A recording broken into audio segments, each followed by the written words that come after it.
I don't think I know anybody who has not experienced some sort of abuse and some sort, whether as a child or as a grown-up, in a relationship, on the streets, in public spaces, in private spaces. I do not know a single woman who has not experienced it. And when you live in that sort of culture, you start benchmarking yourself against Nirbhaya or something terrible that happened to somebody else and say, okay, maybe it wasn't that bad. What does this mean, it wasn't that bad? There is, you're almost being socialized to accept it.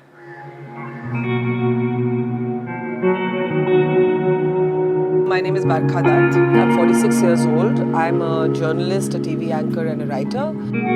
I am the daughter of SP Dutt and Prabha Dutt. My mother was a trailblazer journalist, one of the first few women journalists of her generation, and was also India's first woman war correspondent, something that is mistakenly used for me. She died when I was about 13. But that was enough time to be familiarized with what women have to go through, what women have to battle. So I'm saying I was brought up to challenge stereotypes from a very, very young age, and obviously it shaped my life in fundamental ways.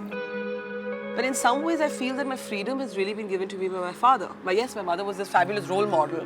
But my father left to bring up two young girls on his own as a single parent. I wouldn't have been able to be who I am if my father had not set me free, and my sister Bahar.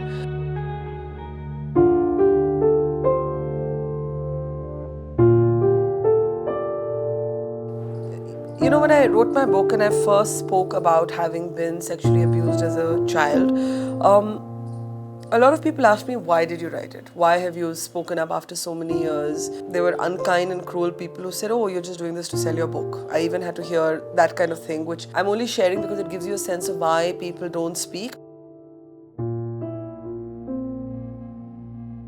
My story is something like this, that my house, or the house I grew up in, was always a very open house. That's how my parents liked it. There were all manners of relatives, distant, far-flung cousins, always coming in, out.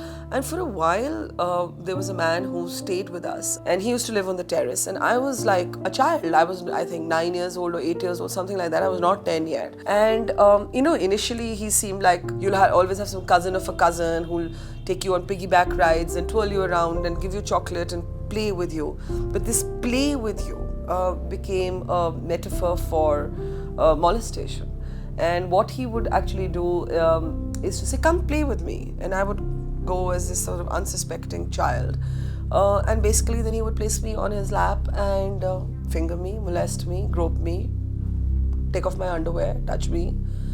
And a few times I didn't understand, what this was. And this was well before children had been taught good touch and bad touch. We lived in another time. And something started not feeling right. I started withdrawing deep into myself, and I would not talk to my parents. And my mother was still alive, and she kept saying, what's wrong? And then one day I called her while she was at work, and I said, this is what this guy does, and it doesn't seem okay. Obviously, she came storming home, confronted him, threw him out of the house, told him never to come back. And I buried that somewhere very deep in me. And, it's strange how these things stay with you and how you recall them. Like, I recall it by smell. Abuse has a odor. Like, it's almost like that. And this is what happens to victims and survivors of child sexual abuse, that children feel that it's their fault, that it's our fault, right? Especially when it happens in the home, which is where it happens most frequently. Because it happens within what you consider to be a circle of trust, you feel like you're transgressing, or maybe you're just doing something, maybe you just crossed a line, maybe you've done something you shouldn't do.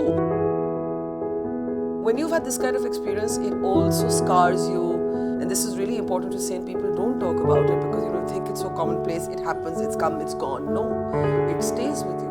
And I am able to connect today as an adult that fear with what happened to me as a child.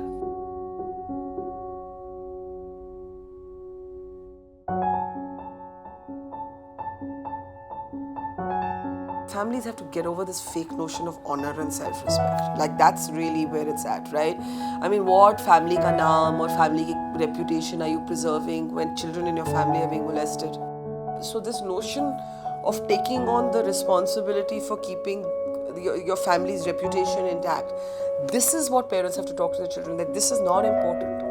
because he'll do it to somebody else and because it's not okay.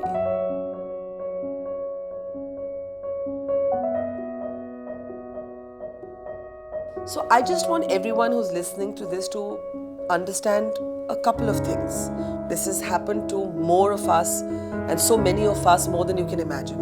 As isolating as it can be, you are not alone. And the one way to maybe record what's happened to you is to tell one other person. I know it's really difficult to talk about sexual abuse, especially if it's happened to you when you were young, when you were a child at the hands of somebody you trusted.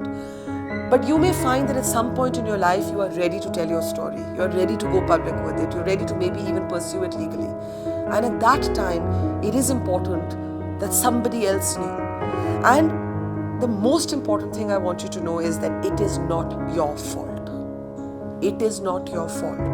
And if you say that to yourself again and again, it is not your fault, you will realize that the shame and the humiliation is that of the perpetrator and not yours. So it's not your fault, you are not alone, and tell someone.